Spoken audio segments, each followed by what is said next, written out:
us now to discuss not only that, but everything that is happening in the world. Geraldo Rivera, NewsNation correspondent at large. Hi, thank you so much for being with us. I always love having you on the show. I do want to talk about what's happening with Iran and what Tom just reported on, but we've got this breaking news just moments ago. President Trump posting on Truth Social, threatening to send ICE agents to U.S. airports if Democrats don't fund DHS. So, I mean, I'm looking forward to hearing what Democrats may come out today and say about this. But what do you think? Is this something that could really happen? You know, I slept late tonight, or this morning, I should say.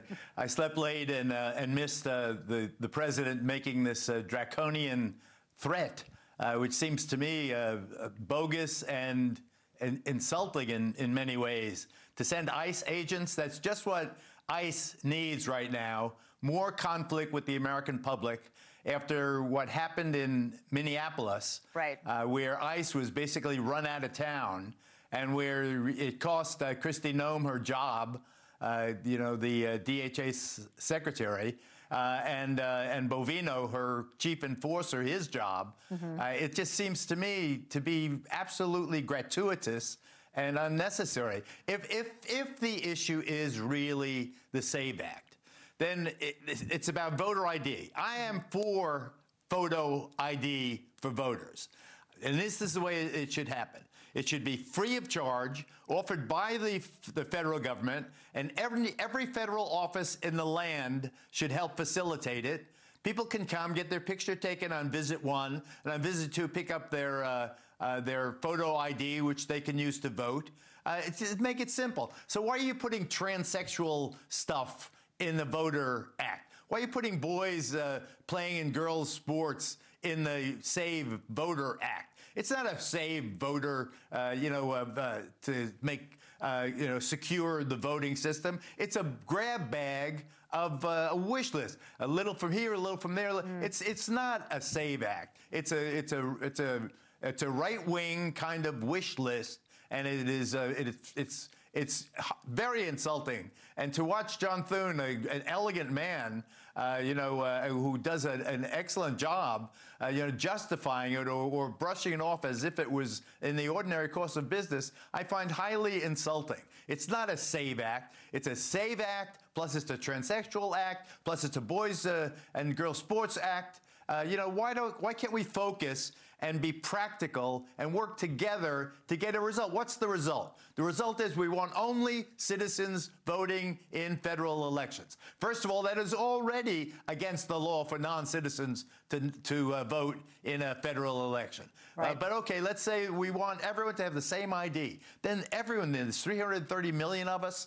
Let's get this photo ID. Maybe at age 10 you get it, or age 20 you get it. We work those kinds of details. Make it about voting, not about this grab bag of different stuff. And for the president to use this incendiary language is very, very unsettling, particularly with everything happening in the Middle East, where you want the president to be a tough guy with our adversaries, with our enemies, but to use that very same tone and tenor when you're talking about, citizens in Minnesota or wherever in the United States, right, I find very unnecessary, very gratuitous. Geraldo, I'm so glad to have you on the show right now, because we've had so much that has just happened. We have the Senate there. We're watching things on Capitol Hill, and I don't know if the control room can put it back up, but let's go ahead and read what he just put out, because, Geraldo, this literally happened just a few minutes ago. So let me read it right here. This is what he put out on Truth Social. If the radical left Democrats don't immediately sign an agreement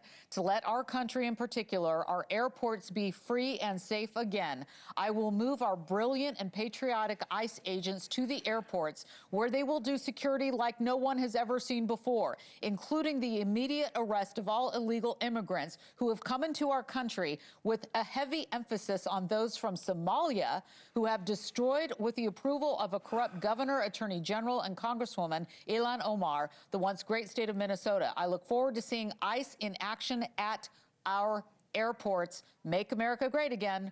President Donald J. Trump. So that literally just happened a few minutes ago. So I just want to circle back to that so we could read it in full, because we hadn't had a chance to even put it up yet. So that is the whole statement. you know, I don't know if we're going to see ICE agents at the airports, but again, to your point, and you made it, it does seem pretty extreme. What do you think? This is the thuggerization of ICE. This is making ICE your bouncer, making ICE your strong arm man, making ICE your really what, are they going to wear masks in airports now? Can you imagine? I just thought, you know, he's a wonderful, wonderful person, President Trump, really, and I hold him in the highest regard. And I've known him for decades, but sometimes he can be impetuous, and he can do things that are not thought through. ICE is the least popular law enforcement agency we have in this country right now. It has been run out of Minneapolis. They left in disarray because of the 2 dead bodies of American citizens they left behind, and because of the violence that they helped bring on the Twin Cities area, and to drag them into this controversy that does not involve them, I think is very, very. It is a misjudgment that I believe this is empty rhetoric. It's going to go no place. And the more, you know, it's like the boy who cried wolf. This is the president who cried wolf. This is not going to happen, and to threaten it, I think, is highly insulting. And now, in terms of the SAVE Act itself, simplify it. This is 3 different acts. This is the SAVE Act about voting, about transsexuals, and about boys and girls sports. Those are 3 separate, wildly divergent issues.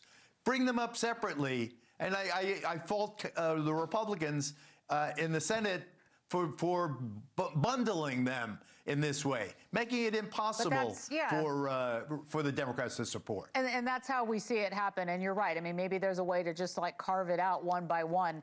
We'll see what happens, because we've got our eyes on Capitol Hill as well right now. And before I let you go, I've got to ask you about the situation with Iran and what we've been seeing happen, because President Trump chiming in on this as well, saying that regime change was not a primary goal there after he called for Iranians to take control of their government during the first few days of the operation. Haven't seen a lot of that, but I'm wondering, with the back and forth on that, do you think that Trump is changing his strategy with Iran at this point? Because we're talking about, you know, sending more Marines to the Middle East. I think that what you're seeing here is a creeping escalation that I've seen it before in the Middle East. Remember, I believe that Geraldo's rule is that the news will always get worse in that region. Whatever glimmer of hope you think there is, the Marines are coming, and 3 more ships are coming, or the A-10 Warthogs are coming, or the Apache helicopters are coming, or a miracle will happen with a flash in the sky. I don't know. I think that, of course, these actions in the Strait of Hormuz, for example. Of course you want the military to do the best it can to secure that vital waterway. It may be impossible to totally protect it, but you can certainly make it better with an intensified, military bombing campaign against the Iranian forces arrayed in the Strait of Hormuz. I think that can make it better, but it's not going to make this war go away. You've got a situation. We need to locate the enriched uranium. Where's the enriched uranium? Why not focus on that? We need to stop assassinating every single, VIP in Iran. I mean, who's going to run the country? You're going to put the bombers outside a military school next to bomb the cadets when they graduate? I mean, it's absurd. It violates all the rules of war. You don't kill everybody, all the leadership, and then they have new leaders, and you kill all of them, and they have new leaders, and they kill all of them also, and then expect someone to negotiate. Who's going to negotiate? The negotiators are going to be afraid to walk into the the negotiating room for fear of getting blown up like all of their former colleagues, Laura. Well, yeah, and the president is saying to Iran, you know, we've done this, now take back your government. So you bring up some really good questions about what is going to happen next. And one of the other points of contention that we're watching is the battle for the Strait of Hormuz. Your thoughts on that? Well, as I said, I think that it is, you know, the Strait of Hormuz is an international problem, and I think the president is right. And now I see that Italy and France and Germany and Japan are writing stern letters to Iran to open up the Strait of Hormuz. So that's their contribution, is to write a nasty letter to Iran. I mean, it's going to be it's meaningless. The United States has the burden now because you're not going to get any help from anybody. You know, if you're in for a penny, you're in for a pound. You know, they've got to pound the Iranians who are threatening those ships. Just the same way we pounded the Houthis when they were threatening the shipping in the Red Sea. You know, it is a criminal act to stop ships transiting the Strait of Hormuz. I think the president is on sound footing. But I just think that you are watching an inevitable creep, and I've seen it from the days of you know, early days of Vietnam in the mid-'60s on. You're seeing more and more ships, and every time there's a new military deployment, there's a surge of optimism. Now this will do it. Now this time we really will do it. Now, you know, I think that it's a far better idea to focus on Karg Island, Strait of Hormuz, Isfahan, the nuclear hiding grounds of wherever their enriched uranium is, 440 kilos of enriched uranium. I think you've got to have razor focus now and stop the escalation. Be violent where violence is called for. And I'm, as a war correspondent and as a patriot, as an advocate of the appropriate use of American force where appropriate, I just want people to know that this is not going to end militarily. We're not going to defeat Iran. What does defeating Iran mean? Are we going to subjugate 92 million Iranians to our government of choice? We're going to force our own government on them? Didn't we already do that? Didn't we try that in Iraq? You know, this is shock and awe all over again. It's right. You know, those who do not learn from history are doomed to repeat it. That is so true, that old truism. And I also wanted to ask you about some recent poll numbers that show that Republicans who do support President Trump on the regular say that they do support the actions in Iran if this is a short-term fight. And we've been hearing a lot about the timing, about how long this is going to go on. And again, we mentioned the Marines that are going in and the military might that is being sent to the region, more and more of it. But in terms of the poll that's out now by Politico that says that there is support for this only if it is a short-term fight. That's a big only.